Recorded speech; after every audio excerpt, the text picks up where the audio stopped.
উহুদ যুদ্ধ চলছে, শুরু হবে যুদ্ধ, সবাই শুনছে।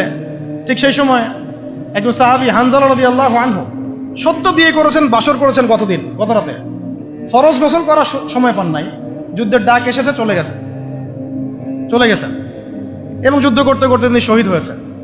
যুদ্ধের পরে তার লাশটাকে দেখা গেল যে সেই লাশটা মাটি থেকে শূন্যে ভেসে আছে এবং লাশ থেকে পানি ঝরে পড়তেছে। নবীজি বললেন যে সাল্লাল্লাহু আলাইহি ওয়াসাল্লাম যে ফেরেশতারা তাকে গোসল দিচ্ছে।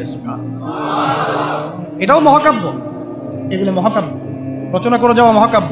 তো হানজালা রাদিয়াল্লাহু আনহুর এই ঘটনাটা আপনারা পড়বেন। এরপরে অনেক আছে, আমি বলতে থাকলে অনেক সময় চলে যাবে। হামজা রাদিয়াল্লাহু আনহু নাম শুনেছেন? হামজা রাদিয়াল্লাহু আনহু উহুদের দিনে এমনভাবে যুদ্ধ করছিলেন যে তাকে যে হত্যা করেছে সেও বলেছে যে সে এমনভাবে যুদ্ধ করছিল মনে হচ্ছিল সে একজন উড়ন্ত বাজ পাখি।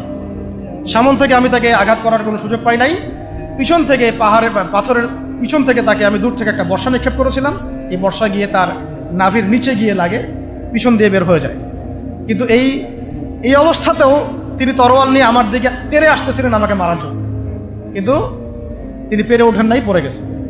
হামজা রাদিয়াল্লাহু আনহুর এই আত্মত্যাগটা কিন্তু ইতিহাস হয়ে আছে, মহাকাব্য হয়ে আছে না? এমন এত মহব্বত নবী সাল্লাল্লাহু আলাইহি ওয়াসাল্লাম তাকে করতেন, এত মহব্বত করতেন যে ওয়াহশী যখন ইসলাম কবুল করতে আসছেন জিজ্ঞাসা করছেন যে তুমি কিভাবে কাইফা কাতালতাল হামজা, হামজাকে কিভাবে হত্যা করেছিলেন? তিনি ব্যাখ্যা করলেন এইভাবে হত্যা করেছে। তখন নবীজি বললেন যে যদি তুমি আমার থেকে তোমার চেহারাটাকে দূরে রাখতে পারো তাহলে সেটাই করো।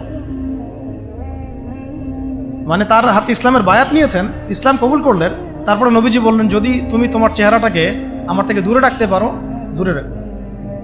আর আমরা তো বিগত 20-30 বছরের মানে অগণিত জুলুমকে জাতীয় ক্ষমা ঘোষণা করতে চাচ্ছি।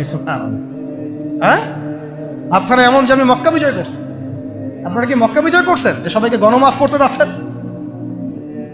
আবু সাঈদের কেসাস কবে হবে? আবু সাঈদের কেসাস কবে হবে এটা দেখার অপেক্ষায় আছি আমরা।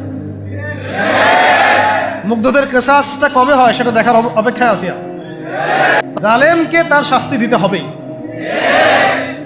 আইনের একদম সুশাসন নিশ্চিত করতে হবে, না হলে দেখবেন এরা যদি পার পেয়ে যায় এরা অন্য স্রোতে এসে আবার জুলুম করবে না, কোনো গ্যারান্টি নেই।